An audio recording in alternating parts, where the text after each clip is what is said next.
Intelligent design has had its fair share of airtime in the last few years. But is this a real field of science? The Discovery Institute is arguably the most prominent front for intelligent design. They look like a prominent and influential organization. If anyone does, they should know the answer to this question. A quick look on their website, and it's obvious that they have this field well supported by peer-reviewed scientific publications. There are 15 pages worth of such publications, 31 articles. This means this field is well substantiated, at least at first sight. Science works by scientists publishing their research in reputable journals and having their peers try to shred the research apart. If nobody can do that, the research becomes accepted, and it can then be taught in science classes.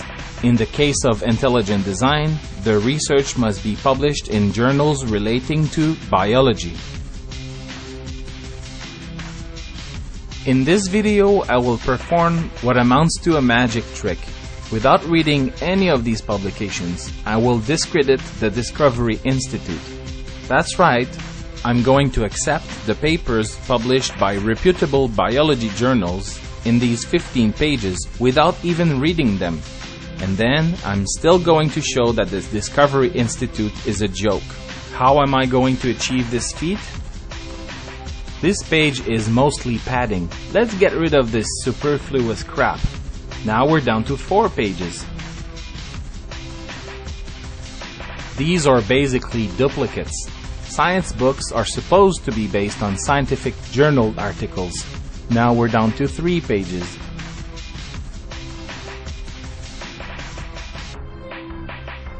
There are a number of papers in philosophy, even math. Now we're down to 2 pages.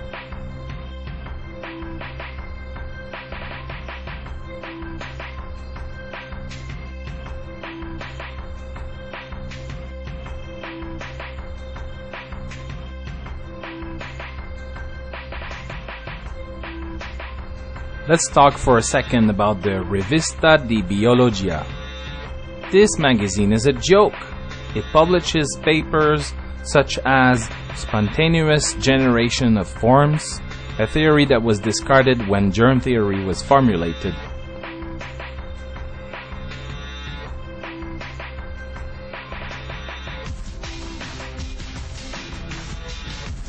Also some series of imaginary dialogues and monologues between Charles Darwin, his contemporaries, and his memorial. These make a play of the comedy type. Now we're down to half a page. 6 articles. Among these 6 articles, only 3 were written by a member of the Discovery Institute. At this point, I'm tempted to read these articles, but I will resist this temptation and accept all 3 articles as if they were good. Let's approach this from a totally different angle now. The Discovery Institute exists since 1996. During those years, they received monies in the form of donations. Other revenues include from publications and conferences. This money is used in part to promote the Institute, in part for legal fees, and a large portion of it for research. The ultimate objective of research is to produce scientific papers. Here's a distribution of such papers per year. I only have data about the Discovery Institute's budget for the years 2006 through 2009. But let's suppose they get $4 million per year. That's right, $60 million to produce 3 papers. What's going on here? The truth is the Discovery Institute spends only a tiny part of its budget to do research in biology.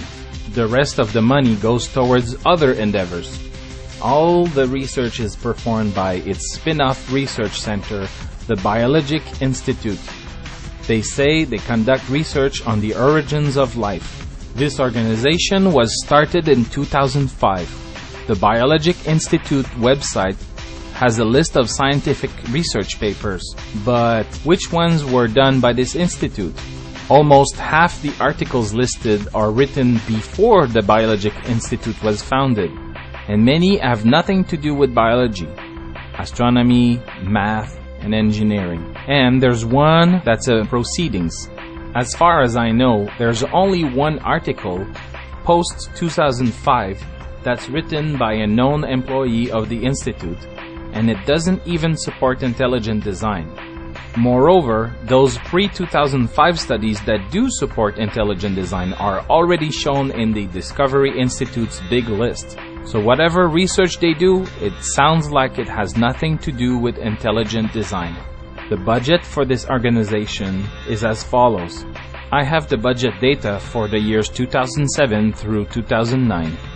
But let's suppose it's about $300,000 a year for the other years. That's about $2.1 million, with very little to show for it. Note that the Biologic Institute also published some articles in their own scientific magazine named Biocomplexity, but I'm not counting those because this magazine is a joke. The managing editor, Doug Axe, writes most of the articles. Let's now look at another organization.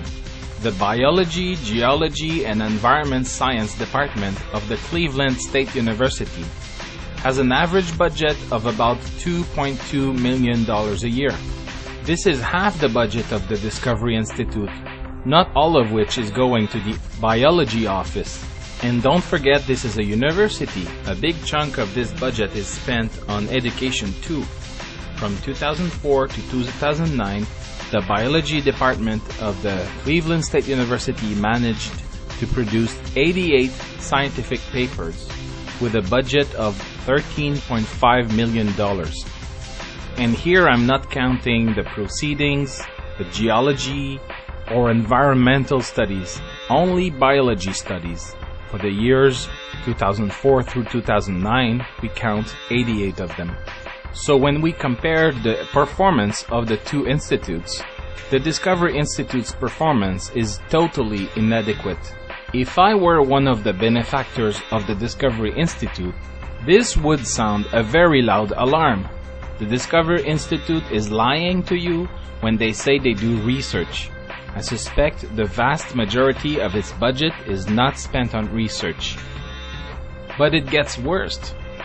If they're not doing much research in biology, what are they spending their money on? A quick look at their tax forms show that the four biggest projects they're working on are development of a balanced, seamless, and expanded transportation system between Washington, Oregon, and British Columbia through public-private partnerships and innovative financing. Production and public service reports, legislative testimony, articles, public conferences and debates, plus media coverage and the Institute's own publication in the field of science and culture. Production of public service reports, legislative testimony, articles, public conferences and debates, plus media coverage and the Institute's own publications in the field of technology. Production of public service books. Hello, religious people. When you give them money, do you really think they'll use it to promote your cause?